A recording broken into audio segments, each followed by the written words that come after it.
Hello, my name is Beth from Healthwatch Gateshead, and we're here today to talk with Respect UK. Would you like to introduce yourself? Yeah, I'm Justine Dodds. I work for Respect as the Young People's Practice Development Lead. So yeah, that's me. Great. Well, we've got a few questions for you today to make everyone aware. So what does your Respect UK do? So Respect's a domestic violence charity, and we've been around from about 2000, so over 20 years. And there's three main strands to the work. So there's work that we do with perpetrators of domestic abuse. There's a helpline in relation to them. There's also, training and packages of support that we deliver to agencies who are working with perpetrators. Mhm. And we also have like respect standards around domestic abuse to ensure that organisations can measure themselves against best practice, really. The second strand of work that we do is around male victims. So there's a helpline specifically for male victims of domestic abuse. There's a toolkit of work around male victims and intervention training packages around that as well. And then there's the young person strand of the work, which is the stuff that I do. Mhm. Um, and that's around maybe, teen relationship abuse. So for young people who are maybe using violence and abuse in their own relationships with their boyfriend or girlfriend. So what is CAPVA? So CAPVA is the abbreviation that we use for child to parent violence, and it stands for child or adolescent to parent or care of violence and abuse. So, and that's about basically, in our definition, it can be physical violence, but it's not just a one-off incident. It's more, a pattern of behavior. It includes emotional abuse, it includes financial abuse, coercive and controlling behaviour of the child towards the parent. So that's what that's about. It's good to justify what abbreviations are, because there's many out there, isn't there?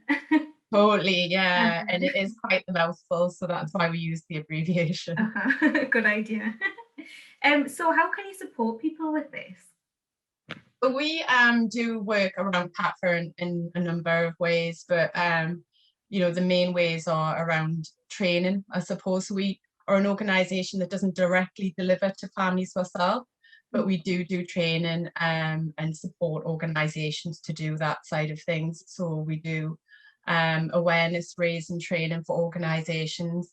So for people in Gateshead, like they've had lots of awareness raising and they're quite well versed in terms of compared to other areas. Gateshead's done quite well in getting a lot of training in. So we do the awareness training. We do what's called training on, it's called early response ask and act, which is for professionals who might come across CAPVA in their caseloads and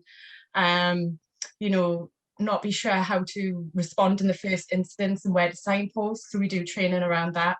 And then the biggest piece of work we do is a 12-week program, and we deliver training on that, which is called the RIP program, and that stands for Respect Young People's Program. And that is a 12-week program that works with both the young person and the parent.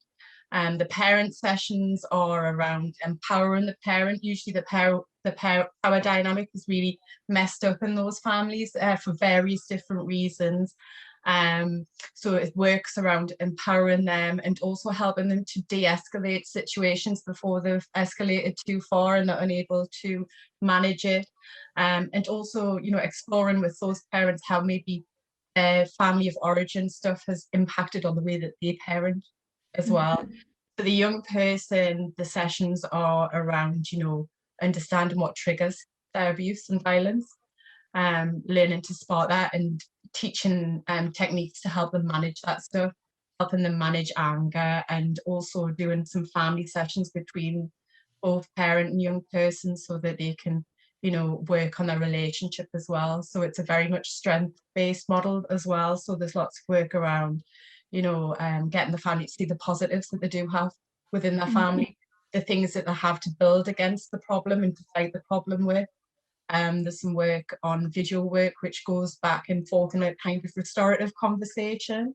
So that we are hoping to, build relationships with that and to increase the young person's empathy and understanding, and also the parents' understanding of some of the things that the child might have felt difficult. So that's a really nice piece of work. So the program's being quite heavily evaluated. The last huge evaluation study was in 2017. Really positive, statistically significant outcomes in terms of young person mental health, and in terms of their, you know, pro-social behaviour and their conduct and things like that. So really promising stuff. And we're in the middle of doing an evaluation on the project again, drawn together lots of data from, you know, various different local authorities, to, you know, ask parents and young people before and after the programme how things are in their home, whether there's been violence and things like that, and whether they've seen a reduction and improvement in things since the programme started. So yeah.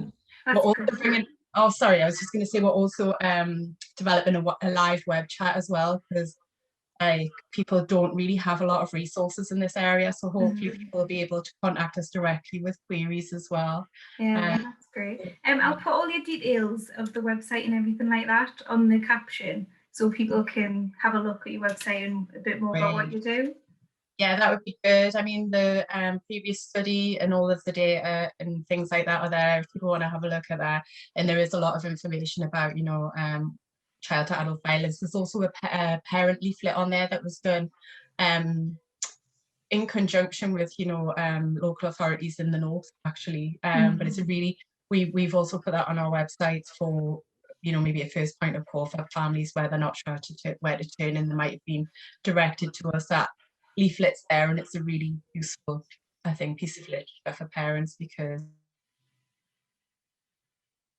a lot of parents in this stuff feel blamed and ashamed, and that's a real shame, and prevents them from seeking support and help, actually, which is you know, counterproductive. So we're very much about, you know, supporting and empowering parents to find solutions to the problem and to view themselves as a solution to the problem, rather than the problem itself.